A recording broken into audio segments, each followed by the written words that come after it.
Hoy en la billetera de BN vamos a seguir con la información acerca del impuesto a la salida de divisas.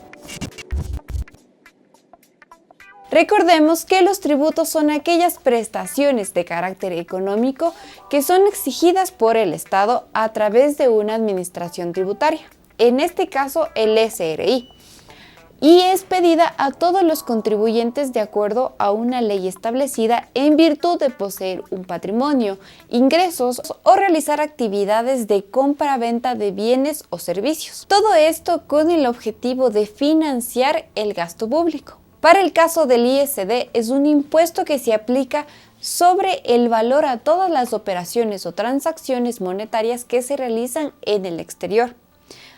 Ahora, empecemos por revisar cuál ha sido el comportamiento histórico del ISD. Como lo mencionamos en la primera parte, este impuesto fue creado en el gobierno de Rafael Correa y en ese momento el impuesto fue del 0.5%. Y su objetivo principal en esa época fue desincentivar la salida de divisas, aumentar la liquidez, fomentar el ahorro y principalmente solucionar los problemas de la balanza comercial no petrolera, que en esos últimos tiempos había experimentado crisis deficitarias. Para el 2008, el ISD incrementó al 1%, pero como las divisas seguían saliendo y como estábamos en una buena racha, en el 2009 lo subieron al 2%.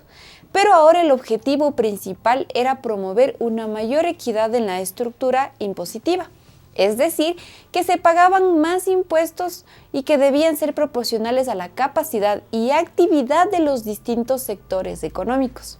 De esa manera se fomentaba la justa recaudación de los impuestos. En el 2012, la naturaleza del impuesto se vendió de diferente manera. Ya no era solo por recaudar o por implementar una equidad tributaria. El objetivo del impuesto fue de regulador, ya que su principal fin era detener y desincentivar la salida de divisas ecuatorianas. Así de explícito. Entonces, cuando se expidió la Ley de Fomento Ambiental y Optimización de los Ingresos del Estado, el ISD cambió del 2% al 5%, aunque se generaron más facilidades al nivel tributario y también en exoneraciones. Pero lo que siempre hemos escuchado de este impuesto es que se implementó para cuidar el mercado interno, que se genere inversión y que con ello se pueda crear mayores oportunidades para elaborar, producir y consumir productos ecuatorianos, generando mayor mano de obra y empleo local. Por otro lado, se buscaba cuidar la liquidación del Estado, evitando la fuga de capitales y que el dinero que se genere en las exportaciones no se quedara en otro país, y que asimismo se necesita que los dólares que se generan en el país no salgan a través de las importaciones. Sin embargo, los resultados siempre dependen del contexto de la época. No es lo mismo la salida de divisas en una época de bonanza que mientras atravesamos una pandemia, donde lo que más nos faltaba es liquidez. Eso es lo que se interrogaba Pablo Dávalos.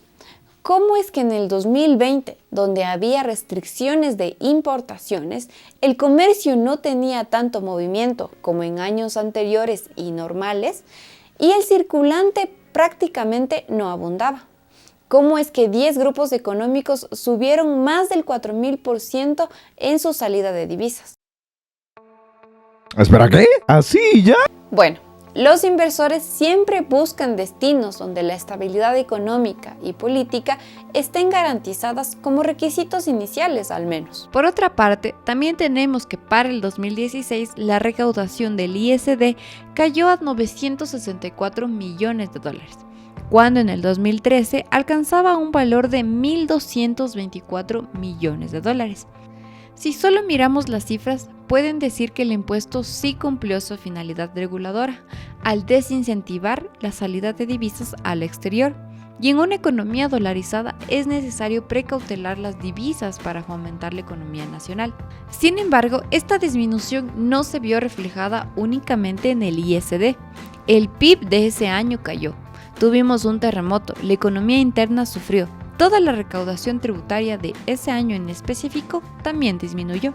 Pero el efecto que implica aplicar un impuesto siempre será notorio, así sea al inicio, ya que los hábitos de los consumidores cambian porque se vuelve más caro, y el ISD en especial siempre se ha presentado como un impedimento para la inversión extranjera.